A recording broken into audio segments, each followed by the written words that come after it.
좋은 아침입니다.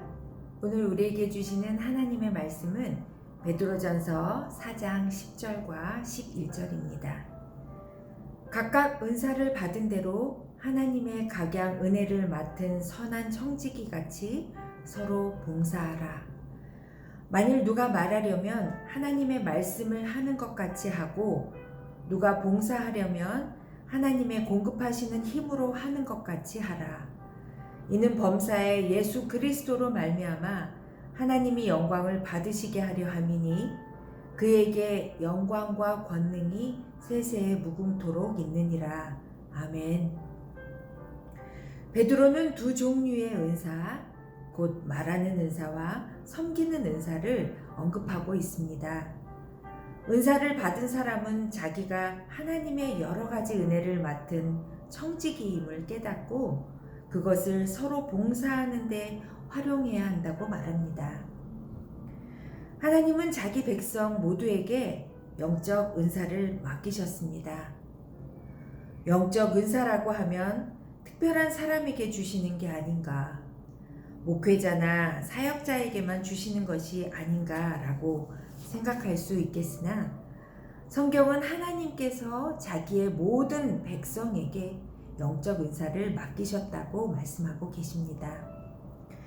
맡은 자들은 그분을 대신해 받은 은사를 잘 활용해야 합니다. 말하는 은사는 하나님의 말씀, 곧 성경에 기초해서 해야 하고, 섬기는 은사는 하나님이 공급하시는 힘으로 해야 한다고 말씀하고 있습니다. 어떤 은사든지 은사에 상관없이 최종 결과는 똑같습니다.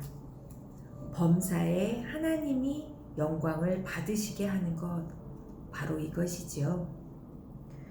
그리스도인이라면 하나님의 은혜 받기를 간절히 소원하며 은혜 받기 위해 많은 노력들을 합니다. 하나님의 은혜를 갈급해하고 연약한 자신의 모습이 하나님의 말씀으로 회복되도록 새벽 예배, 공예배, 또 좋은 신앙서적을 읽고 인터넷 검색으로 내노라 하는 목사님들의 설교를 듣습니다. 시간과 물질을 투자해서라도 은혜를 받을 수 있다면 먼 거리도 마다하지 않고 집회에 참석하기도 하는 열성을 내는 사람도 있지요. 그래서 그렇게 사모하는 은혜를 받았는데 막상 그러한 하나님의 은혜가 왜 나에게 주어지는지, 왜 주셨는지에 대해서 분명히 아는 사람들이 그리 많지는 않습니다. 단지 은혜란 좋은 것이고 은혜 받으면 자신에게 신앙의 유익이 있다고만 생각하여 맹목적으로 은혜를 구하는 경우가 많은 것 같습니다. 물론 모두 다 그렇다는 말은 아닙니다. 그렇지만 하나님께서 우리에게 은혜를 주시는 이유를 바르게 알아야 할 필요가 있습니다. 특별히 오늘 본문은 하나님의 은혜를 받은 자들은 매사에 하나님만을 드러내고 하나님의 영광을 위해서만 살아야 한다고 말씀하고 있습니다. 하나님께서 우리에게 은혜를 주시는 이유를 분명히 알아야 그 은혜에 합당한 생활을 할 수 있지 않겠습니까? 이 시간에는 하나님께서 은혜를 주시는 몇 가지 이유를 함께 살펴보고 그 은혜에 합당한 삶이 어떠한 것인지 나눠보고자 합니다. 첫째로, 하나님의 은혜는 그리스도를 위하여 주십니다. 빌립보서 1장 29절에 보면 그리스도를 위하여 너희에게 은혜를 주신 것은 다만 그를 믿을 뿐 아니라 또한 그를 위하여 고난도 받게 하려 하심이라고 말씀하십니다. 하나님께서 그리스도를 위하여 은혜를 주셨다고 합니다. 그런데 우리는 오늘날 많은 사람들이 하나님께서 주신 은혜를 예수 그리스도를 위해 사용하지 않고 자기 자신의 이익과 명예를 위한 일에 사용하는 경우들을 종종 보게 됩니다. 그러나 은혜는 결코 개개인만을 위하여 주어지는 것이 아닙니다. 주를 위하여, 주의 몸된 교회를 위하여 주어지는 것이죠. 주님이 주신 은혜로 교회에 유익을 주지 못하고 교회의 머리 되시는 주님께 영광을 돌리지 못한다면 그것은 하나님의 뜻에 거역하는 것이며 주어진 은혜를 은혜롭게 활용하지 못하게 되는 것입니다. 고린도전서 15장 10절 말씀에 있는 사도 바울의 고백처럼 나의 나 된 것은 하나님의 은혜로 된 것이니 내게 주신 그의 은혜가 헛되지 아니하며 내가 모든 사도보다 더 많이 수고하였으나 내가 아니요 오직 나와 함께 하신 하나님의 은혜로라 라고 고백하는 저와 여러분이 되시길 바랍니다. 누구든지 주를 위해 무슨 일을 한 것이 있거든 이런 것들을 할 수 있도록 나에게 은혜를 주신 주님께 감사해야 합니다. 우리들이 한 일로 하나님께 돌릴 영광을 내가 가로채는 일은 없어야 하겠습니다. 이것이 은혜 받은 성도들의 마땅한 모습이라 하겠습니다. 두 번째로 하나님께서 우리에게 은혜를 주심은 그리스도를 믿으라고 주신 것입니다. 많은 사람들이 예수님을 믿어야 하나님의 은혜를 받는다고 생각하기 쉽습니다. 그러나 실제로는 하나님께서 우리에게 은혜를 주셔야만 우리가 예수 그리스도를 믿게 된다는 사실을 알아야 합니다. 그렇기 때문에 믿음은 사람의 행위로 오는 것이 아니라 하나님께서 거저 주시는 은혜의 선물인 것입니다. 우리는 자칫하면 내가 전도하여 믿음을 갖게 된 자들을 내가 구원해 준 줄로 착각하기가 쉽습니다. 내가 전도했어.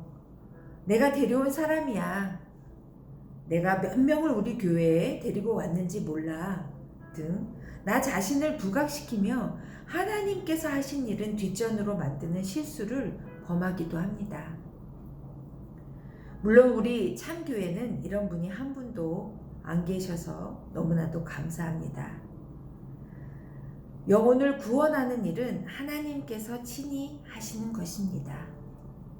그를 위해 하나님은 우리에게 은혜를 주시고 우리로 하여금 믿게 하시고 또한 은혜 받은 우리를 통해 다른 사람들로 하여금 예수 그리스도를 믿도록 하시는 것입니다.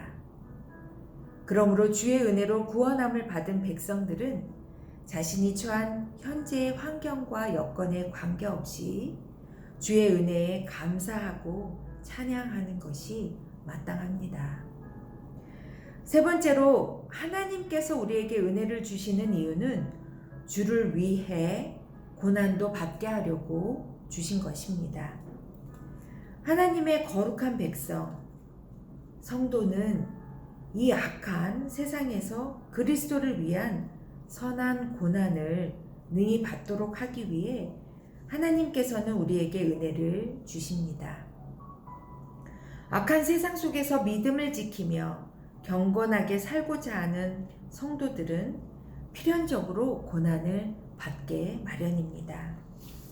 그런데 오늘날 성도들 중에는 고난 없이 승리의 면류관만을 얻기 바라는 경우가 많습니다. 그러나 우리 주님께서는 의를 위하여 핍박을 받는 자는 복이 있나니 천국이 저희 것임이라고 말씀하셨습니다. 하나님의 약속은 자기를 따르는 자에게 고난이 없을 것이라 말씀하신 것이 아니라 고난 가운데에서도 넘치는 은혜로 성도와 함께 해주시겠다라는 말씀인 것입니다. 그러므로 그러한 하나님의 은혜를 입은 우리 모두는 오직 주의 영광을 위해 살고 그 은혜로 더욱 우리의 믿음을 굳게 하며 그 은혜로 인해 어떤 고난 속에서도 기뻐하며 담대할 수 있는 그리스도인이 되어야 하겠습니다. 말씀을 맺겠습니다. 하나님께서 우리에게 허락하신 은사들과 은혜는 우리의 개인을 위한 것이 아니고 하나님께 영광을 돌려드리기 위해 그리고 우리 주 예수 그리스도를 믿도록 주신 것임을 다시 기억하시길 바랍니다. 아울러 이 악한 세상에서 하나님을 위한 선한 고난을 받게 될 때 잘 이겨나가도록 은혜를 주신다 하셨으니 담력을 가지고 믿음의 경주를 하는 저와 여러분이 되시기를 바랍니다. 기도하시겠습니다. 지금도 살아 역사하시는 하나님 아버지 감사합니다. 이 아침 귀한 말씀으로 우리를 깨닫게 하시니 이 또한 감사합니다. 하나님께 받은 셀 수 없는 은혜를 거저 받은 것에 머무는 것이 아니라 하나님께 영광 올려드리는 삶이 되게 하옵소서.